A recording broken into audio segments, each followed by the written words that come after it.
Jeste li ikad udarili aspirin čekićem? U ovom kratkom videu ću vam pokazati zašto biste to trebali učiniti i predstaviti mnoga korisne stvari sa aspirinom. Stoga svakako ostanite do kraja videa. Uzmite jedan ili više aspirina i stavite u toaletni papir.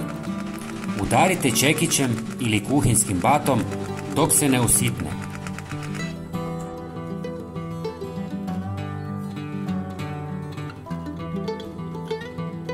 Istresite prah u posudu. Sada ću vam pokazati više načina kako to koristiti. U posudu stavite malo aspirina, dodajte malo paste za zube, pola žlice maslinovog ulja i sve dobro promiješajte dok se smjesa ne sjedini. Ova mješavina izvrsna je za stopala jer eliminira gljivice i neugodne mirise. Aspirin uklanja mrtve stanice i smanjuje upalu, pasta za zube čisti i sprječava infekcije, a maslinovo ulje dubinski hidratizira i omekšava kožu. Nanesite smjesu, ostavite 15 minuta, isperite toplom vodom i osušite. Koristite 1 do 2 puta tjedno za meka stopala bez gljivica i neugodnih mirisa. Drugi način primjene jest da pomiješate malo aspirina sa šamponom.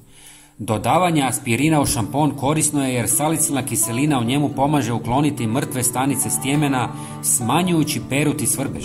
Djeluje umirujuće na vlasište i može potaknuti bolju cirkulaciju, što podržava zdrav rast kose. Umasirajte smjesu u mokro vlasište, ostavite 3 do 5 minuta, a zatim isperite. Koristite jednom tjedno. Treći način je da dodate malo aspirina u ocet. Salicilna kiselina u aspirinu ima blago antimikro djelovanje koje pomaže u smanjenju rasta gljivica na zidovima, dok ocat, poznat po svojim prirodnim antibakterijskim svojstvima, dodatno uništava spore, plijesni i neutralizira neugodne mirise. Kada se aspirin i ocat pomiješaju, stvaraju otopinu koja prodire u površinske slojeve i pomaže ukloniti vidljive tragove plijesni, ostavljajući zidove čistima i svježima. I još jedan zanimljiv način upotrebe jest aspirin pomiješate s vodom i dodate 1 žlicu octa. Ova mješavina pomaže produžiti svježinu rezanog cvijeća. Aspirin snižava pH vode i smanjuje rast bakterija, dok ocat sprječava njihovo širenje. Time cvijeće ostaje svježe i lijepo nekoliko dana duže. Prijatelji, nadam se da vam je video bio koristan. Podijelite ga s prijateljima. Hvala vam. Pozdrav!